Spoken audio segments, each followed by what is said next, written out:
আসসালামু আলাইকুম ভিউয়ার, স্বাগতম জানাচ্ছি রায়া অ্যান্ড রাদোয়া চ্যানেলের নতুন আরেকটি ব্লগ নিয়ে।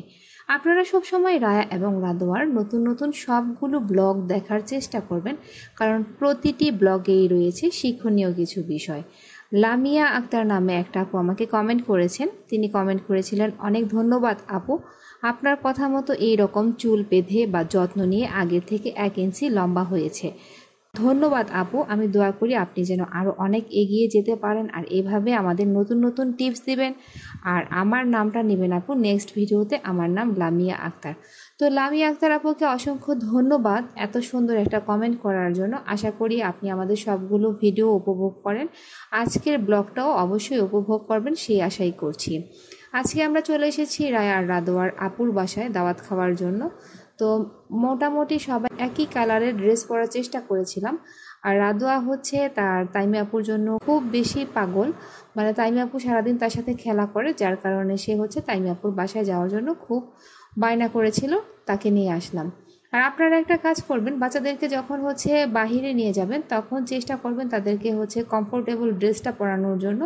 মোটামুটি সিম্পলের মধ্যে ড্রেসগুলো তৈরি করার চেষ্টা করবেন। রায়া রাদোয়ার সবগুলো ড্রেস মোটামুটি আমি আমার চয়েসে তৈরি করে আনি। আর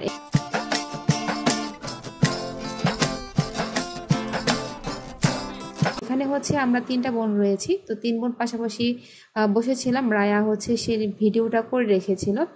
আর রায়া রাদোয়াকে আজকে হচ্ছে চুল বেনি করে দিয়েছি, কারণ এখন অনেক গরম রয়েছে। গরমে হচ্ছে বাচ্চাদের হেয়ার স্টাইলটা এমন করা উচিত যাতে করে ওদেরকে সুন্দর দেখায়, আর সেই সাথে হচ্ছে চুলটা ড্যামেজ কম হয় আর ওদের যেন অস্বস্তি বোধ না হয়। আপনারা সবগুলো রায়া রাদোয়ার হেয়ার কেয়ার ব্লগ আপনারা সবসময় উপভোগ করেন, আমি দেখেছি, কমেন্ট করেন। তো আশা করি এখন থেকে রায়া রাদোয়ার ডেইলি ব্লগগুলো আপনারা বেশি বেশি করে শেয়ার করে দেবেন, বেশি বেশি করে ভিডিওগুলো দেখা শুরু করে দেবেন। তো দাওয়াতে গিয়ে সবাই মোটামুটি যার যার ওয়েটটা মেপে নিয়েছিলাম।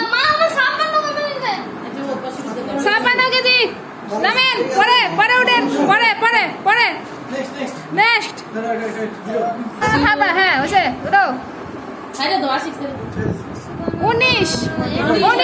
19 কেজি হ্যাঁ দাঁড়াও, ভালো হয়েছে।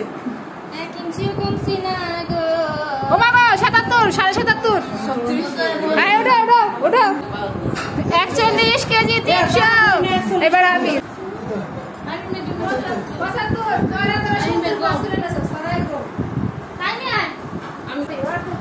সকালে ঘুমানো যাবে না, তাইলে ওয়েট কমে যাবে। সকালে আমি হয়েছি সারা সপ্তাহে দিনের মতো না।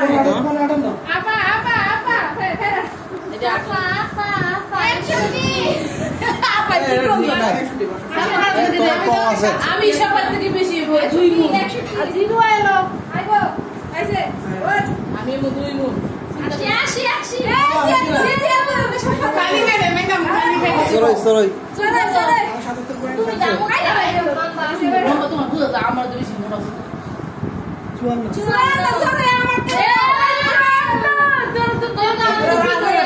তো পরিবারের সদস্য অনেকগুলো একসাথে হলে কিন্তু অনেক ধরনের মজা হয়, যেমনটা আজকের দাওয়াতে যাওয়ার পর সেই অনুভূতিটা হয়েছিল। আর এখন হচ্ছে সবাই দুপুরে খাওয়ার জন্য রেডি হয়ে গিয়েছিলাম। তো যেহেতু এতগুলো মানুষ একই সাথে টেবিলে বসা সম্ভব না, সেই কারণে হচ্ছে যার যার সুবিধা অনুযায়ী প্লেট নিয়ে এক এক জায়গায় বসে পড়েছিলাম খাওয়ার জন্য। আর এই সবগুলো খাওয়ার আয়োজন করেছিল হচ্ছে তাইমি, নিজেই রান্না করেছিল। সে মাশাআল্লাহ ভালোই রান্না করতে পারে, আর সে হচ্ছে মোটামুটি সংসারের সকল ধরনের কাজকর্ম এখন থেকেই শিখে নিয়েছে। আর রায়া হচ্ছে তার মতো খাওয়ার চেষ্টা করছে। রায়া হচ্ছে তার মতো দুপুরের খাবারটা খাওয়ার চেষ্টা করছে। বাসায় থাকলে তাকে খাইয়ে দিতে হয়, কিন্তু সেখানে গিয়ে সে নিজে নিজে খাবে। 2 আপুই নিজে নিজে খাওয়ার চেষ্টা করছে। আসলে রায়া আর রাদোয়া হচ্ছে এমন, আসলে রায়া আর রাদোয়া বাসায় সবসময় তাদেরকে খাইয়ে দেওয়ার জন্য বায়না ধরে, কিন্তু বাহিরে কোথাও গেলে তখন তারা নিজের হাতে খাবে, এরকম একটা তাদের অনুভূতি চলে আসে। তখন নিজের হাতে খেতে বসে, মাশাআল্লাহ নিজের হাতে খেতে পারে, কিন্তু তাদেরকে যদি খাইয়ে দেওয়া হয় সেই ক্ষেত্রে খাওয়াটা তাড়াতাড়ি হয়। আর নিজের হাতে যখন খাবারটা খেতে যায় তখন খেতে কিন্তু একটু দেরি হয়ে যায়। তো মোটামুটি আমরা দুপুরের টাইমে গিয়েছিলাম ওদের বাসায়, সেখানে সন্ধ্যার পর পর্যন্ত অপেক্ষা করেছিলাম, সন্ধ্যার পর চলে এসেছিলাম নিজের বাসায়। তো বন্ধুরা, আপনারা কিন্তু হচ্ছে মাঝে মাঝে এভাবে হচ্ছে পরিবারের সদস্যদের নিয়ে বাহিরে ঘুরতে যাবেন অথবা কোথাও দাওয়াত খেতে যাবেন, এতে করে আপনাদের মন খুব ভালো থাকবে। আর সেই সাথে হচ্ছে দেখা যায় যে এক জায়গায় থাকতে থাকতে কিন্তু মন মানসিকতা অন্যরকম হয়ে যায়। যখন আপনি একটা ভিন্ন পরিবেশে যাবেন তখন কিন্তু আপনার মন, তারপর হচ্ছে সব কিছুই ভালো লাগবে আর কি, যেটাকে রিফ্রেশমেন্ট বলা হয়ে থাকে। তো খাওয়ার পরে হচ্ছে শালি দুলাভাইকে হচ্ছে হাত ধুয়ে দিচ্ছিল। এটা হচ্ছে আমাদের এলাকায় এক ধরনের প্রচলন। আর সে হাত ধুয়ে দেওয়ার পর অবশ্যই শালিকে টাকা দিতে হয়। অন্যান্য এলাকায় এই প্রচলনটা রয়েছে কিনা জানি না। তো আজকে সেই ধরনেরই একটা কাজ করা হয়েছে আর কি। তাকে এক পর্যায়ে হাত ধুয়ে তারপর টাকা আদায় করা হয়েছিল। তো আপনারা সবাই হচ্ছে ভিডিওতে দেখেন যে রায়া রাদোয়ার ভাইয়া হয়ে থাকে, ইউ আপুর হাজব্যান্ড হচ্ছে। আর সেই সাথে তাইমিও যেহেতু আপু, তো তারও দুলাভাই হয়। তো তাইমি মোটামুটি একদম সব ধরনের খাবার আমাদের জন্য আয়োজন করেছিল। খাওয়া দাওয়ার পর একটু মিষ্টি খাওয়া তো ভালো, সেটা সবাই জানেন, আর সেই সাথে দই। তো সে হচ্ছে একে একে সেগুলো পর্যায়ক্রমে সাজিয়ে সবাইকে পরিবেশন করেছিল। যার যেভাবে যেটা খেতে ইচ্ছে হয়েছে সে সেটা নিয়ে খাওয়ার চেষ্টা করেছে। আর রায়া হচ্ছে তাইমি আপুকে একটু হেল্প করছে যাতে করে তাইমি আপুর কাজটা একটু সহজ হয়ে যায়, সেজন্য। আপনারাও চেষ্টা করবেন রায়া রাদোয়ার ভিডিওগুলো ফলো করে তাদের সকল ধরনের টিপসগুলো ফলো করার জন্য। তারা যেভাবে হচ্ছে দেখা যায় চুলের কেয়ারটা করে থাকে, যে ধরনের তেল ব্যবহার করে থাকে, আপনারাও বাচ্চাদের চুলে সেই ধরনের তেল ব্যবহার করতে পারেন। চুলের ধরন বুঝে শ্যাম্পু ব্যবহার করতে পারেন। আসলে কি জানেন, সকল কিছুই হচ্ছে আপনার চর্চা, সেই সাথে হচ্ছে ভাগ্যও নির্ভর করে। আপনার ভাগ্যে যদি থাকে অবশ্যই সেটা আপনি পেয়ে যাবেন। আর চর্চা তো অবশ্যই দরকার রয়েছে। অনেকের অনেক সুন্দর চুল থাকে কিন্তু সেটা এক সময় দেখা যায় যে যত্নের অভাবে সেটা নষ্ট হয়ে যায়।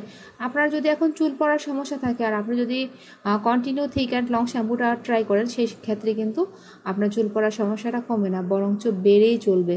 সো আপনাকে হচ্ছে সমস্যা বুঝে অবশ্যই শ্যাম্পু যদি আপনারা নির্ধারণ করতে পারেন তাহলে অল্প যত্নে আপনার চুল অনেক সুন্দর থাকবে।